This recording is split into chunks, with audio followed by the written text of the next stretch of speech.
ചിരകാതെയും വറുക്കാതെയും ഒരു സദ്യ സ്റ്റൈൽ ഇഞ്ചിക്കറി കഴിച്ചിട്ടുണ്ടോ? ഉണ്ടെങ്കിൽ ഒന്ന് കമന്റ് ചെയ്യണേ. ഇല്ലെങ്കിൽ എങ്ങനെ ഉണ്ടാക്കാമെന്ന് നോക്കാം. ആദ്യം ചട്ടി അടുപ്പത്ത് വെക്കുക.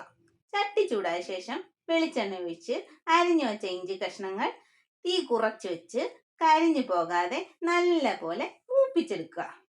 ഇതേ പരുവത്തിൽ. ആ എണ്ണയിലേക്ക് 1 സ്പൂൺ കടുകും ഒരു 15 ചുവന്നുള്ളി അരിഞ്ഞതും ചേർത്ത് നല്ല പോലെ വഴറ്റുക. വഴറ്റിയ ഉള്ളിയിലേക്ക് 2 പച്ചമുളക് പൊടിയായി അരിഞ്ഞത് ചേർത്ത് ചുമന്നു വരുന്നത് വരെ വഴറ്റുക. ആ സമയം കൊണ്ട് നമുക്ക് വറുത്ത് വെച്ച ഇഞ്ചി ഒരു ഇടികല്ലിലിട്ട് ഇതുപോലെ പൊടിച്ചെടുക്കാം. ഇടയ്ക്ക് ഉള്ളി ഒന്ന് വഴറ്റി കൊടുക്കാൻ മറക്കല്ലേ. ഉള്ളി ചുവന്നു വന്നിരിക്കുന്നു. വഴറ്റിയ ഉള്ളിയെ കുറച്ച് സൈഡിലോട്ട് മാറ്റി കുറച്ച് വെളിച്ചെണ്ണ ഒഴിച്ച് 1 സ്പൂൺ മല്ലിപ്പൊടിയും 2 സ്പൂൺ മുളക് പൊടിയും 1/4 സ്പൂൺ മഞ്ഞൾപ്പൊടിയും ചേർത്ത് പച്ചമണം മാറുന്നത് വരെ നല്ലവണ്ണം മൂപ്പിച്ചെടുക്കുക. അതിലേക്ക് പൊടിച്ചു വെച്ചിരിക്കുന്ന ഇഞ്ചിയും 1 നെല്ലിക്ക വലിപ്പത്തിലുള്ള പുളി പിഴിഞ്ഞ വെള്ളവും ചേർത്ത് ഇളക്കുക.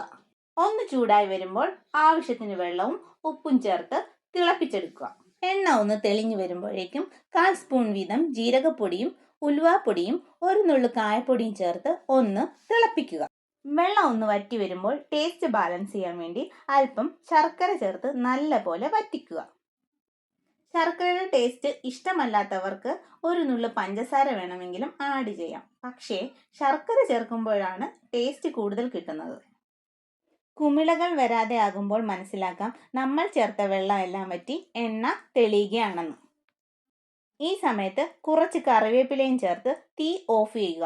ചട്ടിയുടെ ചൂടിലിരുന്ന് ഇഞ്ചിക്കറി കറക്റ്റ് പാകമാകും. അപ്പോൾ നമ്മുടെ സദ്യ സ്റ്റൈൽ ഇഞ്ചിക്കറി റെഡി ആയിരിക്കുന്നു. എല്ലാവരും ഒന്ന് ട്രൈ ചെയ്ത് നോക്കണേ. സാധാരണയായി ഇഞ്ചിക്കറി തേങ്ങ വറുത്തരച്ച് ചെയ്യുന്നത് കണ്ടിട്ടുണ്ട്. അത് പെട്ടെന്ന് കേടുവരും. ഇത് ഒരു എയർ ടൈറ്റ് കണ്ടെയ്നറിലിട്ട് വെക്കുകയാണെങ്കിൽ ഒരാഴ്ചയിൽ കൂടുതൽ ഇരിക്കും. വീഡിയോ ഇഷ്ടമായാൽ ലൈക്ക് ചെയ്യണം, സബ്സ്ക്രൈബ് ചെയ്യണം, സപ്പോർട്ട് ചെയ്യണം. Thank you.